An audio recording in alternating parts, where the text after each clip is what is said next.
Барлықтарыңызға сәлем. Бүгін біз сіздермен бірге Рафаэлло тортын бірге жасаймыз. Барлықтарыңызға видеоның соңына дейін көруге кеңес беремін, себебі өте дәмді әрі тойымды торт болып шығады. Ол үшін бізге бисквитіне қажетті заттар: қант, қопсытқыш, жұмыртқа және де ұн. Ұнға разрыхлительді алып, салып араластырып аламыз.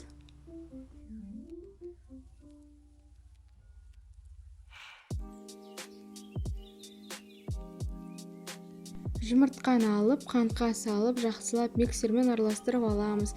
Қант толығымен еріп, жұмыртқа екеуі көтерілуі керек.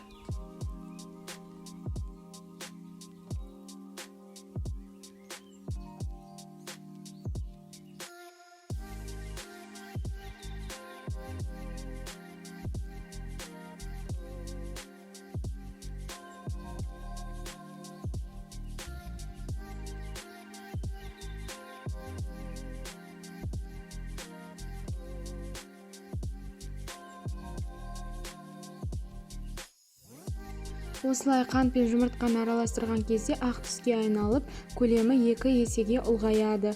Ішіндегі қанттың бәрі еріп, жұмыртқа екеуі осындай консистенцияға айналуы керек. Осы дайын болған массаға ұн мен разрыхлительді алып, осылай саламыз. Миксермен араластыруға болмайды, себебі біздің көтерілген жұмыртқамыз қайтадан басылып қалуы мүмкін. Сондықтан да лопатканың көмегімен төменнен жоғарыға осылай араластырып аламыз.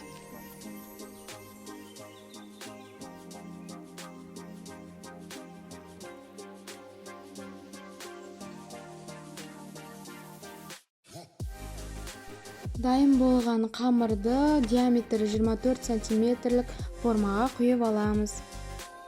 Духовканы алдын ала қыздырып, 180 градуста 30 минутта пісіріп аламыз. Пісу барысында духовканың аузын ашуға болмайды, тек піскен кезде шпажканың көмегімен тексеріп аламыз.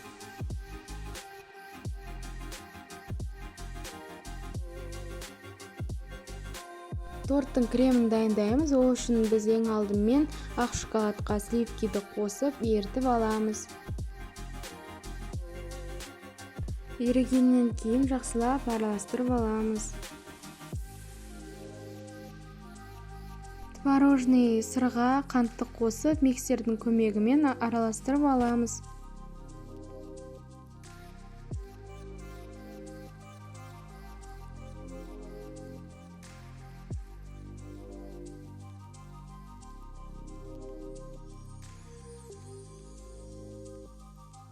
Творожный сыр мен қант жақсылап араласқаннан кейін үстіне сливкиді құйып, тағы да миксермен араластырамыз.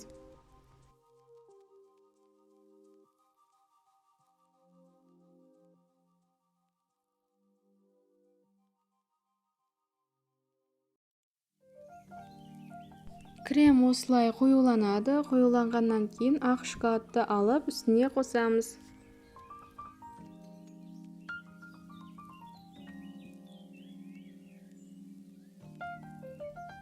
Кремді дайындаған уақытта біздің тортымыз да пысты.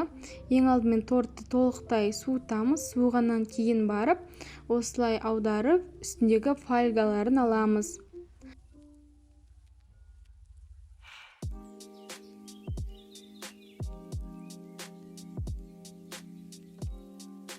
Дәл видеода көрсетілгендей пышақтың көмегімен формадан тортты шешіп аламыз.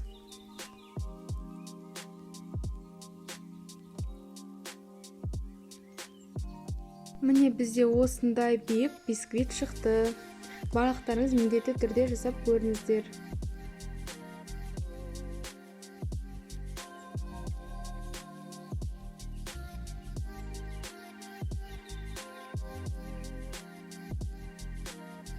Тортты 2 немесе 3 бөлікке бөлсеңіздер болады. Менде 2 бөлікке бөлдім. Бисквитімізге ең алдымен кремді жақпас бұрын сүтті алып, дәл видеода көрсетілгенде жағып аламыз. Сонда тортымыз құрғақ болып қалмайды. Кремді алып, осылай салафанға салып аламыз. Бұл бізге бетін әсемдегенге керек болады, ал ортасына осылай лопатканың көмегімен жағып шығамыз.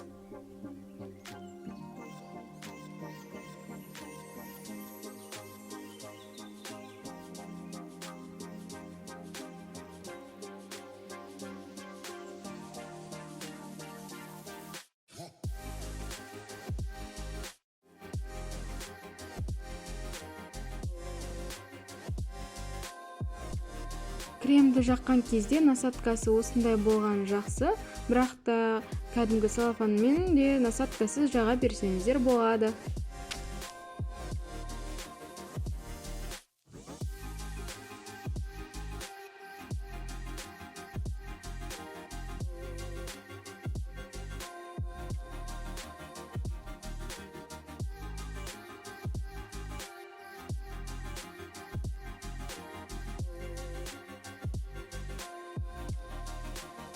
Осылай беттің бәрін тегістеп алып, үстіне кокосовый стружканы алып, сеуіп шығамыз.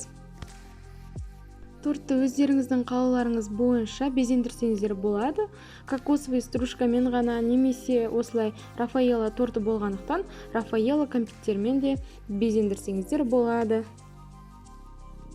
Сіздермен бірге болған Еркежан, назарларыңызға рахмет. Барлықтарыңызға жасап көруге кеңес беремін.